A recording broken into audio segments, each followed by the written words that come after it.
Olá, turma. Vamos passar para a terceira aula de sistema digestório. Lembrando que essa aula foi preparada exclusivamente para vocês e que ela não deve ser compartilhada nem publicada. Muito bem, a aula de hoje a gente vai falar sobre absorção e vamos já entender melhor os processos digestivos, como se dá a digestão e a absorção ao mesmo tempo. E o próximo tópico, nós vamos falar sobre o controle da digestão. Muito bem. Existem vários padrões de digestão e absorção no trato gastrointestinal, dependendo da natureza química do composto a ser digerido e a ser absorvido. Então, essa figura, ela resume os principais padrões. Um deles é que o composto que tiver na luz do trato gastrointestinal vai entrar em contato com as enzimas digestivas, vai ser hidrolisado e transformado de polímeros em monômeros.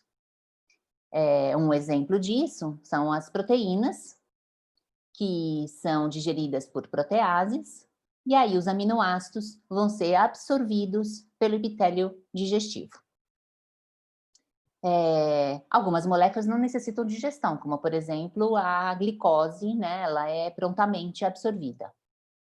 Um outro padrão de digestão e absorção é aquele de onde a hidrólise ela acontece não pela presença de enzimas no suco digestivo, ou seja, na luz do trato gastrointestinal, mas sim pela presença das enzimas inseridas na membrana plasmática das células epiteliais, que é o que a gente chama de borda em escova. Em escova por quê? Porque a gente já viu que o intestino ele tem uma quantidade muito grande de microvilosidades, ele é muito pregueado. Então, nessa borda em escova estão presentes proteases e carboxidases e outras enzimas que vão, por exemplo, no caso da sacarose, clivar em glicose e frutose. Então, existem várias enzimas na borda em escova que vão digerir proteínas e carboidratos. Um outro padrão de digestão e absorção é aquele que se dá como, por exemplo, de moléculas menores, mas ainda não monômeros, como, por exemplo, di e tripeptídeos, que podem ser absorvidos e aí dentro da célula vão sofrer a ação de proteases, né, de enzimas, que vão, então, liberar os aminoácidos e esses, por sua vez, vão ser absorvidos. E um padrão de digestão e absorção de gorduras, né? Então, a gente tem enzimas, né? Que são as lipases, que vão digerir triglicerídeos em glicerol e ácidos graxos. Esses, por sua vez, vão ser absorvidos. E dentro da célula, eles novamente se combinam, reagem, para formar triglicerídeos que vão ser, então, transportados. Então, eles são digeridos para que sejam absorvidos, mas depois são lançados na corrente sanguínea na forma como de triglicerídeos novamente, e eu explico um pouquinho mais lá na frente como é que se dá isso. Bom, a digestão ela começa desde a boca, com a amilase salivar, e vai até o intestino delgado, sendo que a principal região de digestão é o duodeno, que é a primeira porção do intestino delgado. As substâncias, então, elas vão sofrer digestão enzimática, principalmente por hidrolases. Então, são mecanismos que acontecem no ambiente aquoso, em que a água, então, né, na presença de enzimas, ela vai se combinar, né, com os fragmentos da digestão. Os produtos finais, então, são solúveis em meio aquoso, e isso vai favorecer, inclusive, a sua absorção. E aqui a gente tem uma figurinha mostrando, né, os principais locais de digestão, né, e quais são as substâncias que são digeridas predominantemente em cada segmento, mas a gente vai passar um por um a partir de agora. Bom, uma vez digeridos, essas substâncias mais simples vão ser absorvidos, né? E isso conta com a presença de microvilosidades e vilosidades, né? As microvilosidades dando origem àquela estrutura, né, de membrana que aborda em escova, como eu já mencionei, e também numerosas pregas. Isso aumenta muito a superfície de contato e, com isso, a taxa de absorção. Esse aumento é de 1000 vezes, comparado se não houvesse a presença dessas vilosidades, pregas e microvilosidades. E essa absorção ela se dá por diferentes mecanismos de transporte através de membrana, incluindo transporte ativo, difusão e também transporte carregado pelo solvente. Nós vamos começar falando da digestão de carboidratos. Então, por exemplo, sacarose, que vai ser digerida em glicose e frutose, a lactose, que é digerida em glicose e galactose, polissacarídeos sendo digeridos por alfa-amilases, né? Então, a gente tem a alfa-amilase salivar, a amilase pancreática e a amilase intestinal. E o amido vai ser, então, quebrado em maltose e isomaltose. As amilases, elas são bloqueadas em pHs ácidos, né? Então, quando chega no estômago, não tem essa quebra do amido, né? E dos polissacarídeos, que volta a acontecer depois, novamente, no duodeno, pela presença das amilases intestinais e pancreáticas. Bom, então essa figurinha mostra, né, um caminho da digestão para os carboidratos. Então, começando aqui, né, com a presença da alfa-amilase, que é a pitialina, né, que vai quebrando já o amido. Depois a gente tem a alfa-amilase duodenal e pancreática, e mais lá na frente, né, ainda no duodeno início de jejuno, maltases e outras carboidrases, ou carboidratases. E aqui nessa figura, na verdade, esse esquema, né, que acompanha aqui à direita, né, a gente tem alguns exemplos, né? Então, por exemplo, amido, já na presença das alfa-amilase salivar e pancreática, né, vai ser quebrado, e essa quebra vai dando origem à maltose e à glicose, né? Há outras enzimas também, né, que vão fazer essa clivagem, por exemplo, o intestino delgado.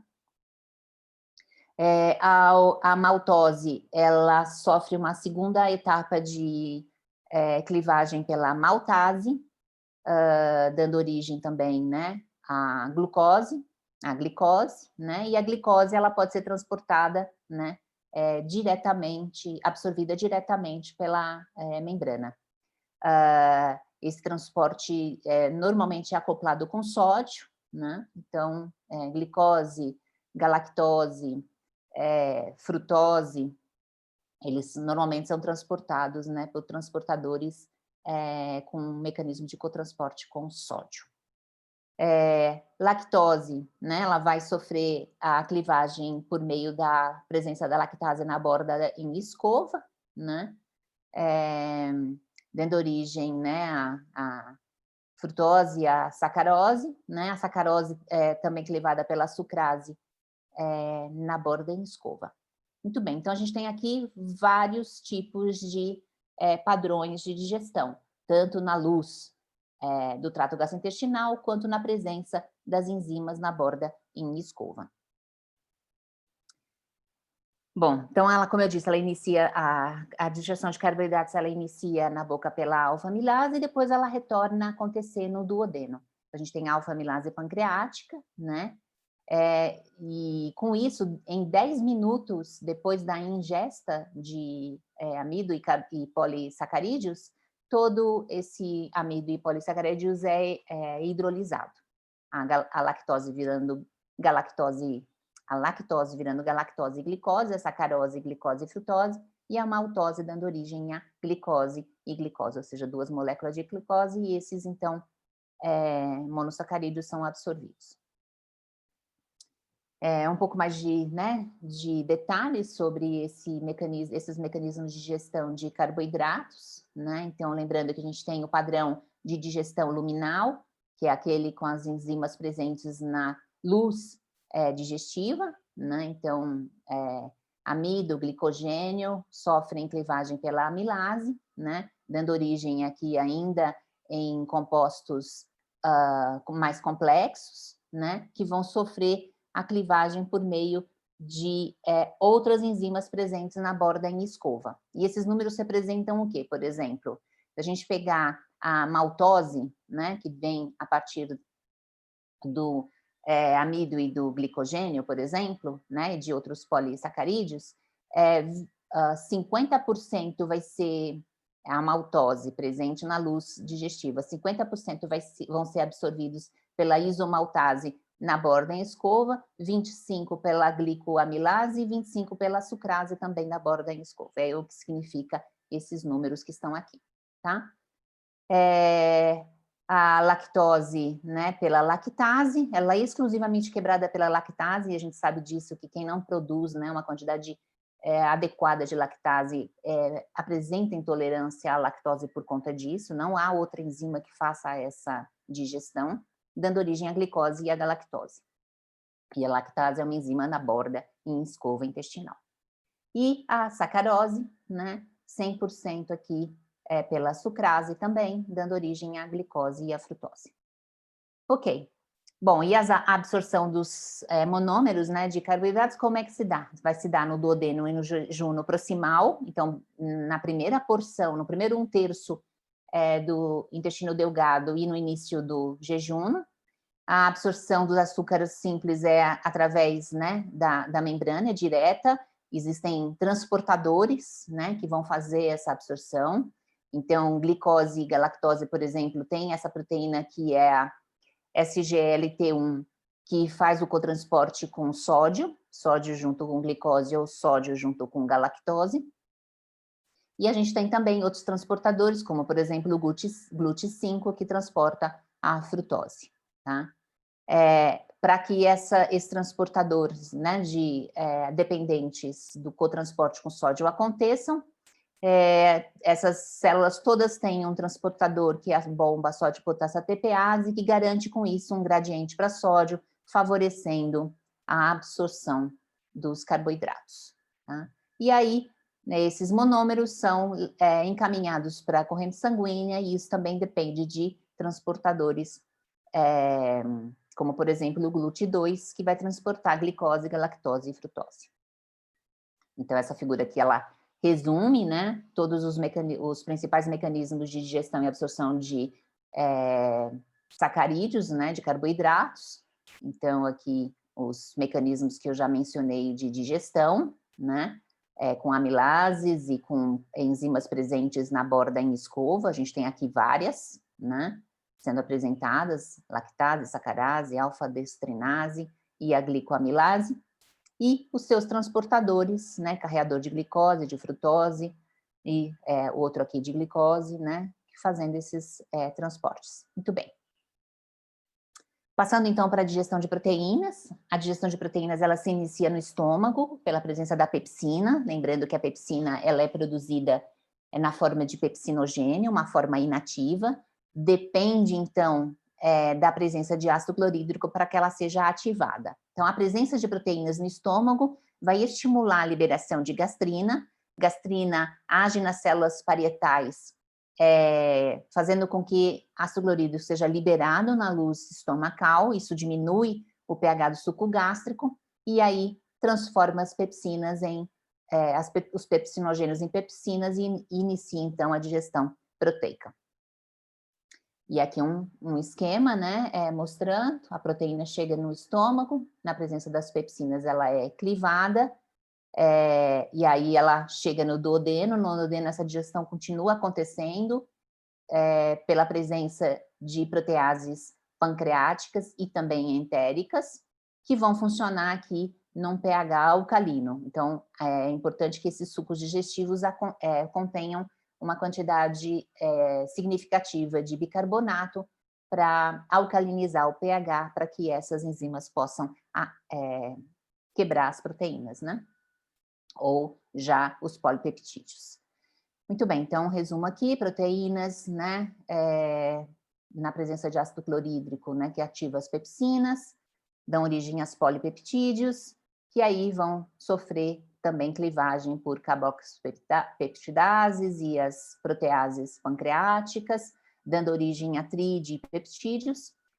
Esses podem ser absorvidos pelas células intestinais, e aí vão continuar a clivagem no interior dessas células por hidrolases citosólicas, e aí os aminoácidos são absorvidos, ou vão continuar sofrendo clivagem tanto na borda em escova quanto na luz intestinal, de maneira que os aminoácidos sejam absorvidos e lançados na corrente sanguínea. Muito bem. E aqui, lembrando esse mecanismo, né, estimulado pela gastrina, então é a presença, né, de proteínas no estômago, que vai estimular as células G estomacais a liberarem gastrina. Gastrina vai agir nas células parietais, estimulando a liberação de ácido clorídrico e também do epsinogênio, né, pelas células das criptas estomacais, e aí com isso a digestão de proteína inicia. A presença também já de polipeptídeos e aminoácidos no duodeno estimula as células produtoras de secretina é liberada, e a secretina, chegando também no estômago, também ativa, né, a liberação de mais pepsinogênio e mais ácido clorídrico, garantindo a completa digestão proteica. Então, chegando, né, o quimo no duodeno, já com um pH baixo, estimulando a secretina, ela na corrente sanguínea vai até o estômago, estimulando a liberação de ácido clorídrico e também de pepsinogênio, e no pâncreas, estimulação e liberação do suco pancreático, que tem uma quantidade grande de bicarbonato, neutralizando o pH do quimo que chega no duodeno, e aí com isso as proteases pancreáticas podem atuar, e também as duodenais, gerando aminoácidos livres que vão ser absorvidos. Então aqui é uma figura resumo também, né, dos mecanismos de digestão e absorção de proteínas, né? Então a gente tem aqui as proteases que estão presentes no lumen intestinal, né, dando origem então a oligopeptídeos, di ou tripeptídeos, e aí a gente pode ter, né, tanto a absorção de di e tripeptídeos que vão terminar a digestão intracelular, ou a gente conta com as peptidases da borda em escova, terminando então a clivagem, dando origem aos aminoácidos que são transportados para dentro da célula. E aqui, novamente, mostrando, né, que é possível absorver di e tripeptídeos que vão ser digeridos dentro da célula para que os aminoácidos possam, então, ser encaminhados para a corrente sanguínea. 99% da absorção das proteínas se dá na forma, está escrito errado aqui, na forma de aminoácidos individuais. Raras vezes acontece na forma de di ou tripeptídeos, tá? Então, a maior parte da proteína é, de fato, digerida. Passando, então, para os mecanismos de digestão e absorção de gorduras. Na digestão, os triglicerídeos vão dar origem a glicerol e ácidos graxos. Os fosfolipídios também liberam ácidos graxos. Colesterol, ele não contém ácidos graxos, né? Então, é um composto esteroídico, né? Então, ele também vai ser... vai ter um mecanismo de absorção próprio. E o início da digestão, ela se inicia, né? Ela começa no estômago pela presença das lipases gástricas. Continua no duodeno pela presença das lipases pancreáticas e das lipases entéricas, com a contribuição fundamental da secreção biliar para que isso aconteça. Bom, chegou então gordura, né, no intestino, né? Essa gordura ela vai sendo emulsificada pela presença da bile, lançada pela vesícula biliar ali no início do duodeno, mais toda a motilidade no duodeno que vai agitando, né, ajudando a emulsificar essa gordura, e com isso os ácidos graxos e os monoglicerídeos vão sendo liberados dos triglicerídeos pela ação favorecida pela emulsificação das lipases, liberando, então, esses compostos mais simples que são absorvidos. E o colesterol, dando origem aos ésteres de colesterol, também sendo absorvidos. E aqui uma figura mostrando, então, chegou gordura aqui no estômago, a gente já tem a lipase gástrica, tem uma lipase lingual, mas, enfim, a participação dela na digestão de gordura ela é bem pequena, né? Por isso a gente quase nem menciona ela. A gente já começa a emulsificação aqui pela mistura, né? Pelos fortes contrações estomacais no estômago, mas a principal parcela de emulsificação, né? Se dá aqui no início do duodeno pela presença dos sais biliares, que são liberados pela vesícula biliar, e aí, com a presença das lipases pancreáticas e duodenais, a digestão se dá dessas gorduras que podem, então, depois serem absorvidas. E como é que se dá a absorção? Então, os lipídios, né, que estão na luz do trato gastrointestinal, no duodeno, bem misturados, né, vão migrando pela camada mais estável e imóvel da membrana, próxima à membrana das microvilosidades. Então, a gente tem uma presença de muco aqui, que deixa essa região menos móvel, ou seja, é uma camada imóvel, onde as misturas não acontecem. Essas micelas, então, chegando aqui nessa região, vão sofrer a ação das enzimas, liberando ácidos graxos, fosfolipídios, colesterol e monoglicerídeos, que vão ser absorvidos. E é na forma de micelas que essas gorduras podem ser digeridas, porque elas mais facilmente se tornam acessíveis às enzimas. Então, resumão aqui, né? As gorduras chegam a partir do estômago, no duodeno, entram em contato com a bile, ocorre emulsificação, e isso favorece o ataque, né? A ação das lipases pancreáticas, e aí a gente tem a liberação de ácidos graxos, de cadeias curtas, que vão se arranjar sempre em micelas, né? Essas micelas, elas caminham pelaquela região imóvel da camada mais superficial, né?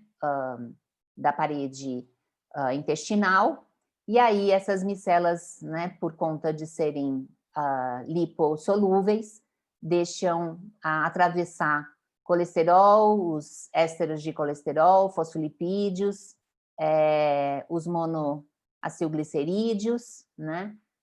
E aí dentro dessas células entéricas há nova síntese de triglicerídeos, e esses triglicerídeos vão ser envoltos, né, por estruturas, incluindo proteínas ou apolilipoproteínas, formando o que a gente chama de quilomicrons. E esses quilomicrons são, então, transportados pela corrente sanguínea, né? Lembrando que a gente tem aqui o sistema porta-hepático, né? Com a passagem primeiro, então, pelo tecido hepático. E uma figura muito semelhante à anterior, né? Com o passo a passo aqui da absorção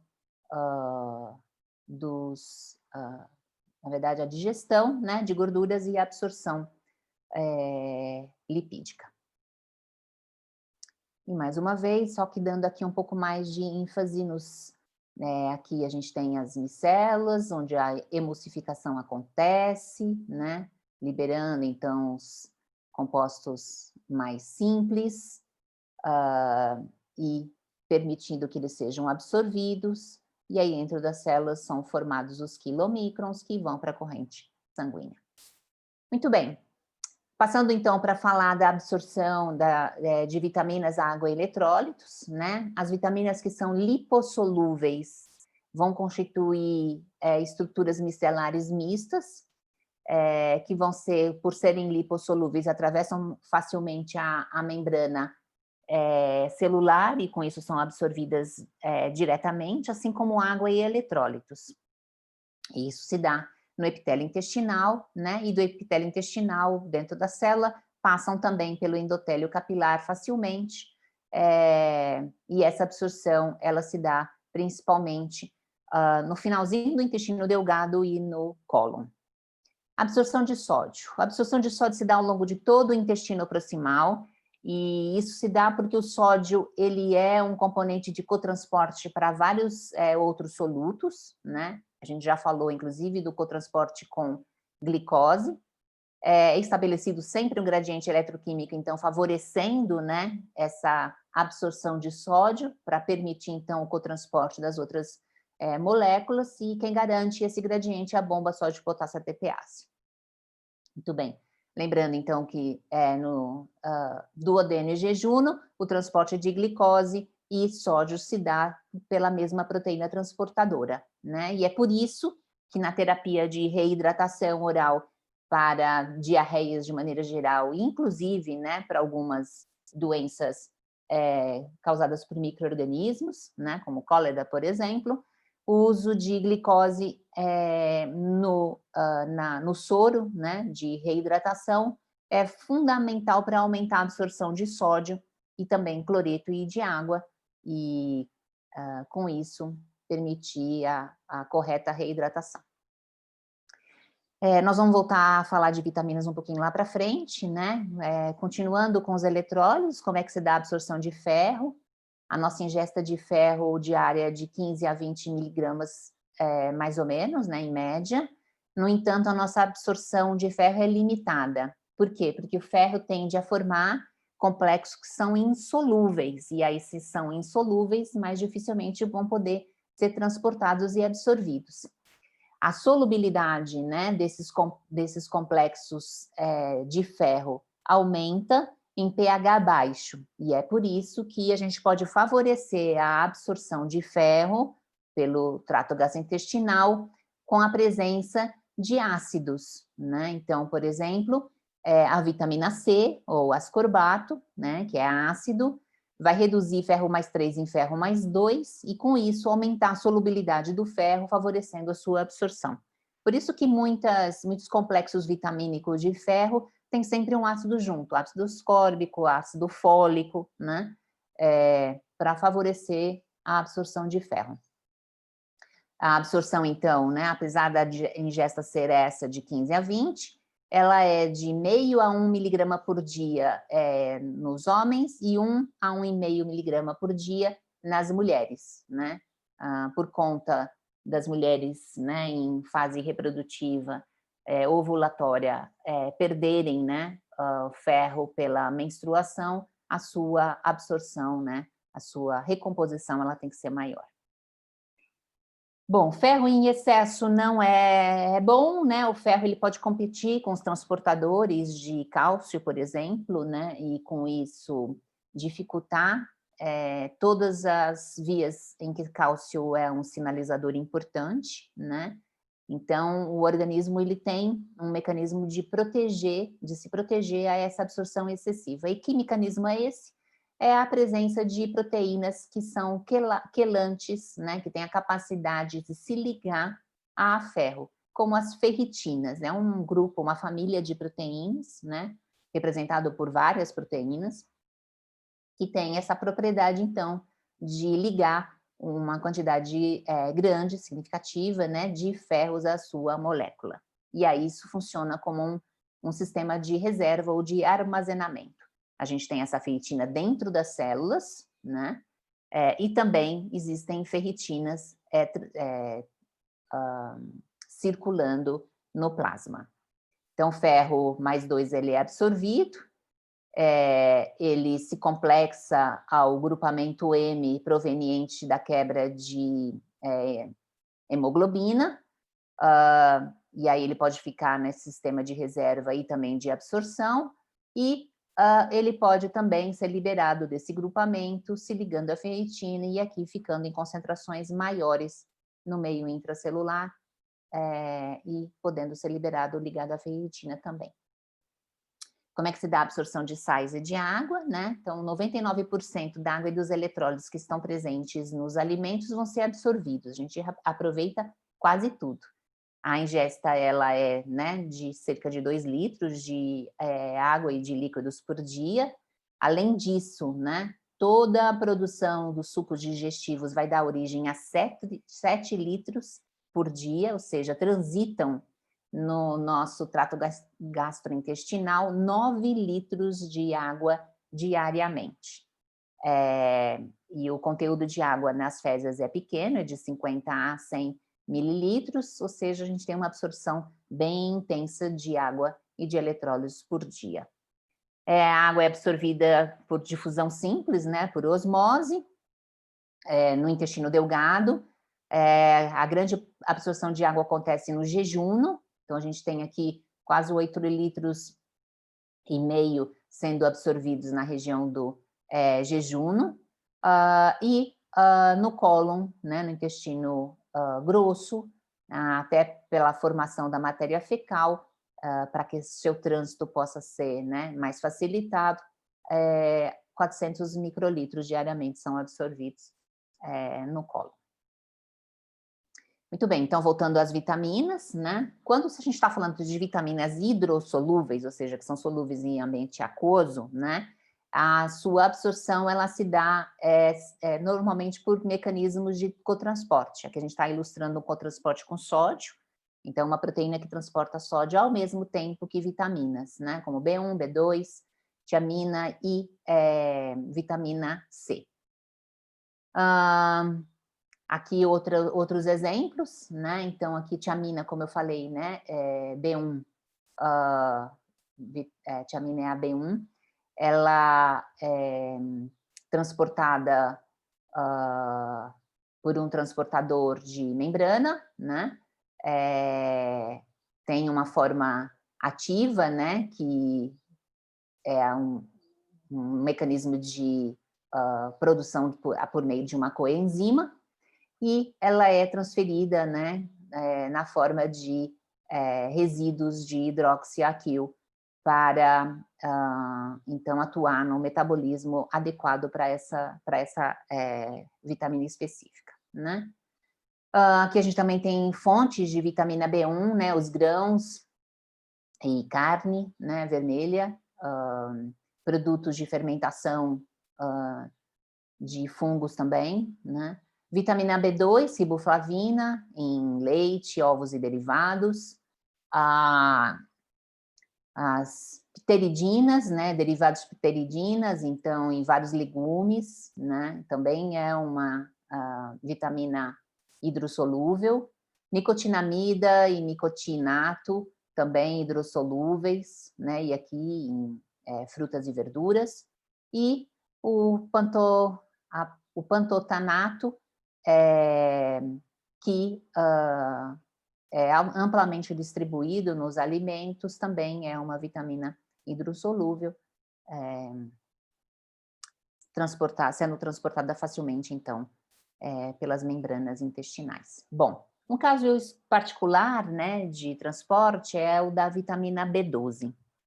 E aí a gente volta para um fator que a gente falou lá na aula de apresentação do estômago, quando eu mencionei algumas células das criptas estomacais que produzem fator intrínseco. O que é esse fator intrínseco? Então, a presença, né, de proteínas no estômago estimula a produção e liberação do fator intrínseco por essas células gástricas. Esse fator intrínseco, ele migra até a região duodenal, e é lá que ele vai ter a sua atividade de transportador de vitamina B12. Mas a vitamina B12, quando chega no estômago, se liga a uma proteína, ou se liga a proteínas de maneira geral, né? É acoplada a proteínas, essa vitamina B12 chega ao duodeno. No duodeno, pela ação das proteases pancreáticas e entéricas, essa proteína é digerida e, com isso, libera a B12, e a B12, então, se complexa, né, acopla ao fator intrínseco. E aí,